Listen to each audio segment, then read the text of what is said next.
What's up, everyone? We just want to say thank you for listening to the podcast and that this episode is sponsored by Straight Stoner, also known as the brand SS96. Shop today for t-shirts, hoodies, hats, and more. For listening today, you receive not 10, not 15, not 20, but 30% off. Yes, that's right, 30% off. Just use the code SWISHMASTERS today. Visit ss96.net and use the promo code SWISHMASTERS.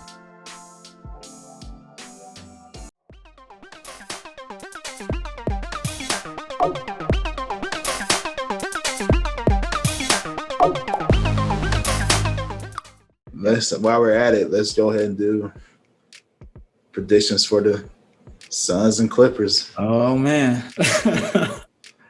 Shoot. Now, to provide context, right now we don't know the status of CP3 right now. Right. Apparently, based on what Ernie Johnson said for TNT, he said Chris is vaccinated. But it's just a matter of if he gets negative tests back to back. If he does, he'll be able to play. If not, he could be out longer. So hopefully I believe he will return this series at some point. Mm-hmm. But that's definitely a factor. Yep. The other factor is this. The Clippers are without Kawhi Leonard. Some believe it's ACL tear. I'm not sure. The Clippers are keeping it almost day by day. Yeah, they really are. They really are. I'm not sure we'll see Kawhi Leonard again this season. I don't know, man. So the injuries play a big factor, but the Suns will definitely have Devin Booker, Kel Bridges, Cameron Payne. I think he'll be great in the backup point guard spot anyway. So I think they'll be good.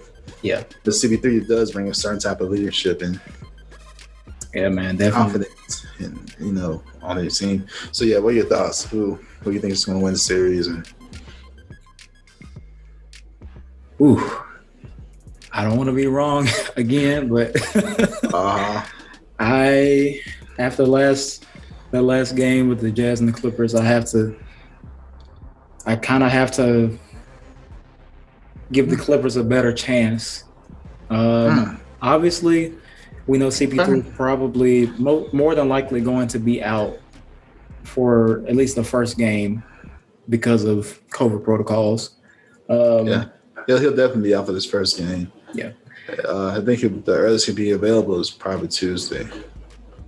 So I think the Clippers have a good chance with him with this first game. If they can steal one in Phoenix, that puts them in a good position. They take some momentum back to LA.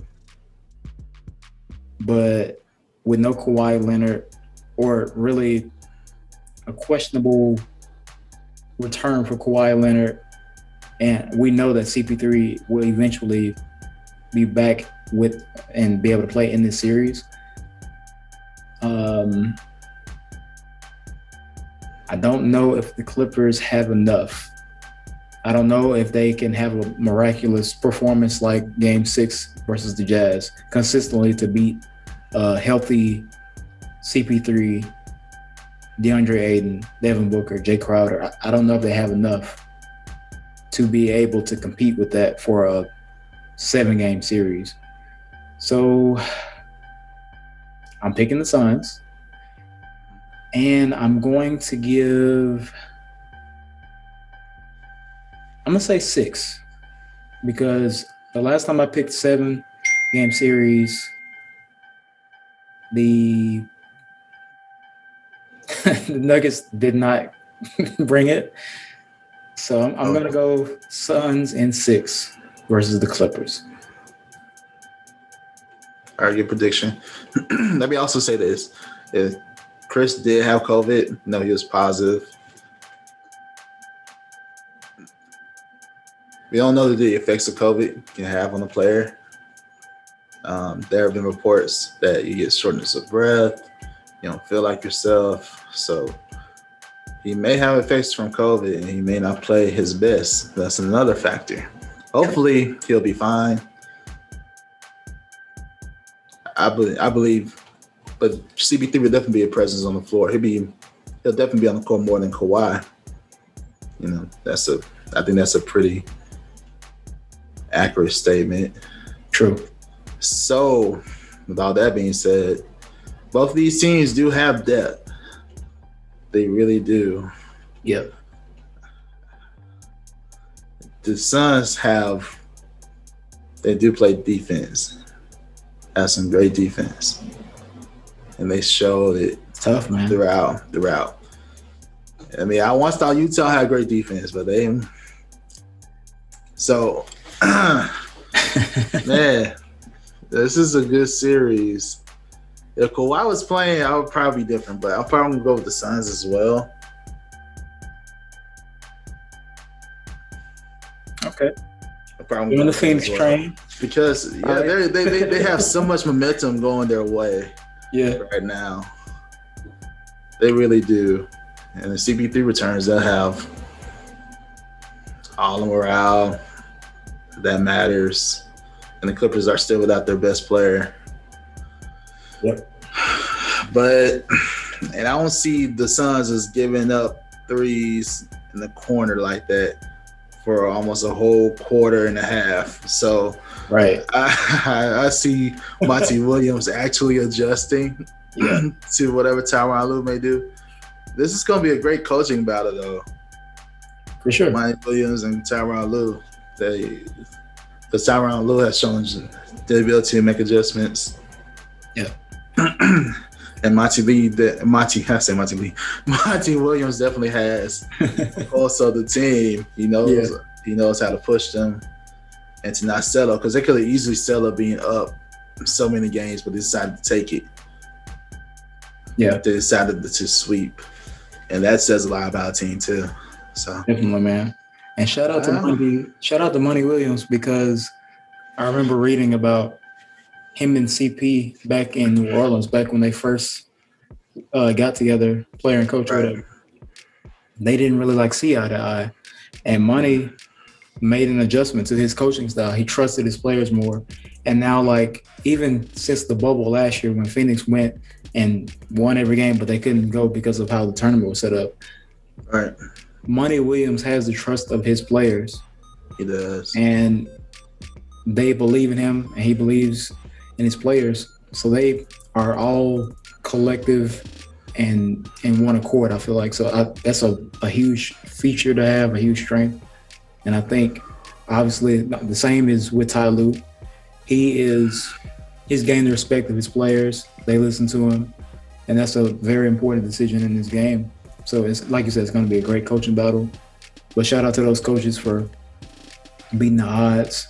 And now they're, about to be Western Conference. Someone's going to be a Western Conference champion that hasn't been in a long time. So very true. That's very exciting. Eastern as well. I mean, Eastern has always been kind of since LeBron left. He's like it's been toss up. Really. Man, yeah. But in the West, it's definitely gonna be different. Yeah. So I think you're trying to say how many games.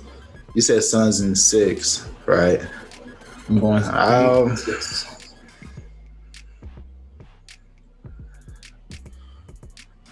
Just to go against it, I'll say Suns in 5. PG and them get you 1. I mean, it's based on the attitude that the Suns have. Mm-hmm.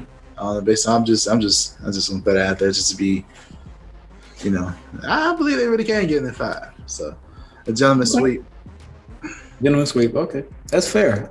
Hey, that's a safe bet, I think, because like I said, I think you have a safer bet. Actually, Suns in 6 is better because I believe they can probably get 2, especially if CP3 is out for more than 1 game, because he'll definitely be out Sunday. Yeah, that's my thing. I think with CP being out at least the first game, that's their chance. They got to take that window and steal one, go back to LA, try to defend their home ground, and they can define the series. So I'm surprised how packed Staples was, by the way. I know it. So they clearly have more Clipper fans than I thought. So Hey man, LA wants that. LA loves basketball, regardless of they probably root for Lakers who. or Clippers. Let's see. So yeah, but It's a nice sight to see. I'm glad to see that we're slowly being able to return and go back to games. I definitely want to get to a game one of these days. So yeah, definitely. And Phoenix, they definitely have a great advantage too. They do have a home court advantage this series since the Jazz lost. Yep. So then their home crowd is crazy there. Phoenix has some good fans too. Yeah. Crazy crowd. Yeah. Awesome crowd. So let's see. This is gonna be very interesting. Did you one more thing about the Suns? Uh-huh. You see that Devin Booker got tickets? They got into an altercation. I saw that. Apparently the guy that instigated was a Nuggets fan. Yeah. And the Suns fan fought back, and the Nuggets fan made the wrong decision. So yeah, Devin Booker found out the guy's information who stood up for the Suns and gave him tickets to the conference finals. Yep. And a jersey, I believe. I think it was a signed jersey.